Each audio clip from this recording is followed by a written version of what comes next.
is Steve and Whatty. So if you listen to the first audio that I published on Subliminals and use of targeted advertising, I believe I provided a framework where, there needs to be some further investigation and analysis on whether or not this actually works. And I actually believe that, I gave enough information to start questioning. Hey, if their own numbers prove that they work,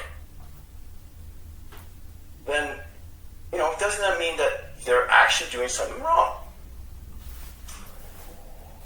Furthermore, if you take a look at a lot of the online postings, you're going to see all sorts of titles that indicate every major channel online has a department that deals with subliminals.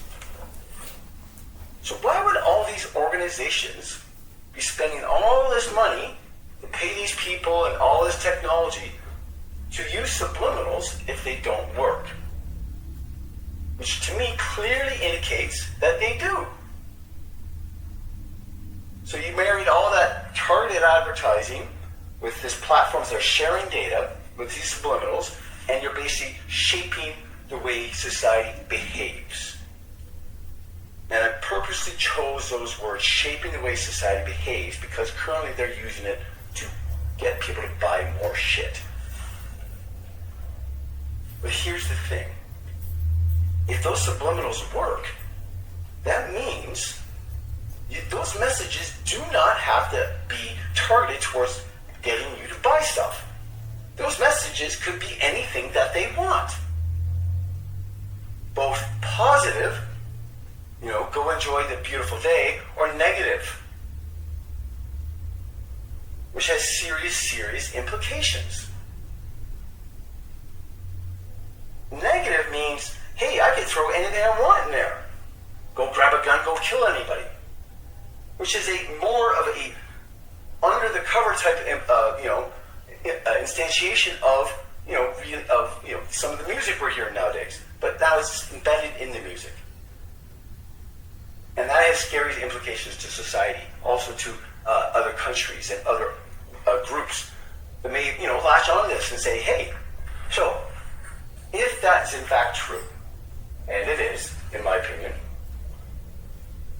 the key point here is are these channels that are delivering this content, specifically YouTube, are they explicitly scanning this content for embedded subliminals that may already be there that they don't even know about?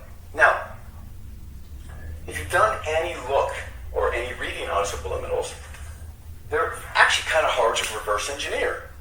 Meaning you have to understand how they embedded the subliminal in the first place to get the message out. That doesn't mean your brain can't hear it, because your brain can hear it. So if YouTube is basically throwing up all this content without explicitly scanning and making sure that there's nothing already embedded in it, that's a scary proposition. Because anybody could basically throw up a video or audio, embed their own, subliminal or our own content in the background, and all of a sudden we're serving this up to the masses. And the reason why I say that is because this technology is getting so good that you can put this technology onto a computer in front of a 12-year-old, and all of a sudden they have the ability to do anything they want in the background and affect the people who are listening to it. And I pause there because now the implications should start to sink in. It's like, wow. And I've seen advertisements online for this. Advertisements for, companies that say you can do this from your desktop and you can, shape the message and embed this cute little wording and embed this music in the background and I'll do all this interesting stuff, which is great. I'm a geek. I love technology. But we have to be careful. So, let's go in a different direction with that, because I think that point needs to sink in. We'll go a different direction. There has been multiple people, groups, organizations complaining about some of the content YouTube has already been delivering. And they keep winning. These things have gone to court. And they keep winning. It's like, you can't prove it, you can't prove it. Our lawyers are bigger than yours. Type of shit. But a lot of people are complaining about, this weird content in the background of these videos they see. These weird content, the images, ghosts and all sorts of weird shit. And they say, well, it's not going to impact anybody. But if subliminals work, and all of a sudden people are complaining about all this weird shit that they've seen online, that they're watching 24/7, 365, especially in the last 3 years with COVID, then the questions are continue to go up. So, wow, what the hell are we doing? I'll close it with this. If I was one of these CEOs, and all of a sudden this information started coming out, that, wait a minute, maybe this stuff actually works.